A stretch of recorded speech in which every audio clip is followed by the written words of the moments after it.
Flexor carpi radialis. By the way, I put the chart up on the board too to keep it easy for you. Is this part of the common flexor tendon? Everyone nod. Yes. Yes. When you call things common, Okay. Where does it go to? these are the digital ones. No, distal attachments. Yeah. Yeah, so it's the Base of digitorum is the common second and base. third. So the Yeah, it base does of attach. the second and the third metacarpal. So from common flexor tendon to here. So how do I know I'm on it? Flex your wrist.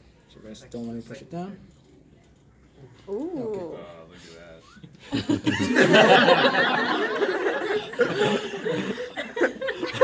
It's also. That's great.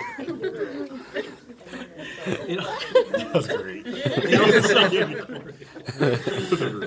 thought someone was going to catcall it. It also contributes with flexor carpi radius as well as extensor carpi radialis and brevis. What did they do combined? Repeat the question. Combined, flexor carpi radialis along with extensor carpi radialis longus and brevis combined do radial deviation. Good. Okay. So, what's next on the list? Palmaris longus. Oh, this. Do you have it? What if you don't have one? Who does have one? Do you have one? Yeah, you do. No, some people don't. Some people don't. Where does it come from? Is it part of the common flexor tendon? Yes. Yes. You guys even had me confused. I was like, wait a minute, I thought it was. Oh, yeah, you have it. Dang. And it goes to the palmar aponeurosis. I forgot the number of what percentage people have it. It's over 50. 80. I thought it was like 80. Yeah, yeah. No, you know why? The reason why I get confused between palmaris longus and popliteus. Not everyone has a popliteus either. That's why I always get the 20% doesn't have it. Yeah. Palmaris longus. Okay, so You have one and not the other. palmaris longus. Sorry, it's easier to find. Okay, I don't think I have one. I feel left out. No. Look at that. No. I can't be part of the cool group. Okay. Flexor carpi ulnaris.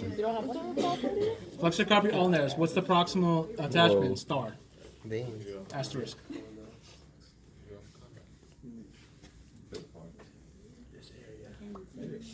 Medial. I put an asterisk because why? There's slips that come from see the an asterisk. common flexor tendon, but there's slips that come from distal 2/3 of the ulna. Okay. Wait, It's what? digitorum What? certification. Flexor carpi ulnaris. I'm not seeing an asterisk. Well, I say asterisk because there's a humeral head and ulnar head part of the flexor carpi ulnaris. Oh, That's why I said asterisk. I was Because my thinking question star. was, what is this proximal attachment? Asterisk. Does everyone see that? Yeah. Distal attachment.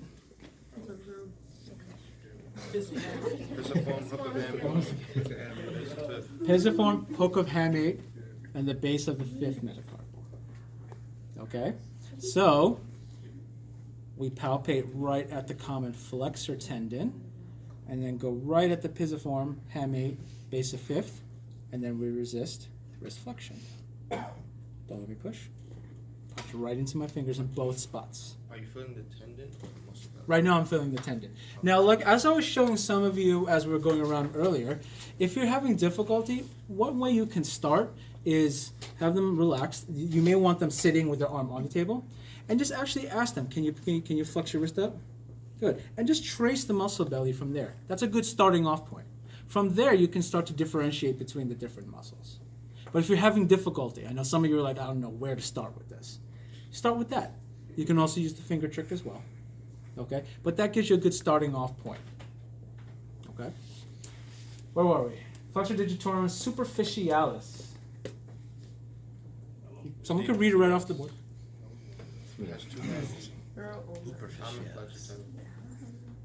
Okay. So here, it's difficult to remember, but the flexor digitorum superficialis comes from the proximal radius, whereas flexor carpi ulnaris comes from the distal ulna. So I haven't found a good way to memorize that. Okay, but if you do, come on up with one. Okay, so it is part of the common flexor tendon, but it also comes from the medial coronoid process of the ulna as well. Okay, and then where does it distally attach? PIP. Base of the phalanges. Okay, so Should I resist at the metacarpals? No. What should I resist? Eyepiece. The phalanges. Okay. That word always makes me laugh because they're friends. Yeah. Okay. So anyway, I still want to resist wrist flexion because it is a wrist flexor, but I'm also going to take into account the phalanges as well. Okay. So don't let me push your wrist down. And again, clearly, and if try to get this on the camera, clearly you can see it pop out. Ooh, Right there, and then relax. So relax your elbow, relax your wrist. Relax your elbow, relax your wrist. And now don't let me push. Never skip forearm. You guys look good? do you like workout? So between that and the flexor digitorum profundus, where does the flexor digitorum profundus originate? Interosseous membrane.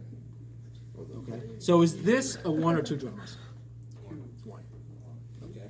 So this is not part of the conversation. I like the compliment. Okay. And it attaches to the same area.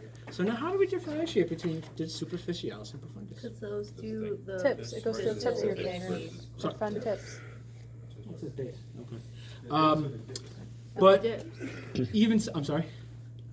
the distal. So I thought you said dips. That's yeah, like the dips. Oh, Tips, okay. so dips. I know there was no context to what you said. I was like, dips? All right, fine. Dips. No. So then, how do you know whether you're working on flexor digitorum superficialis or profundus?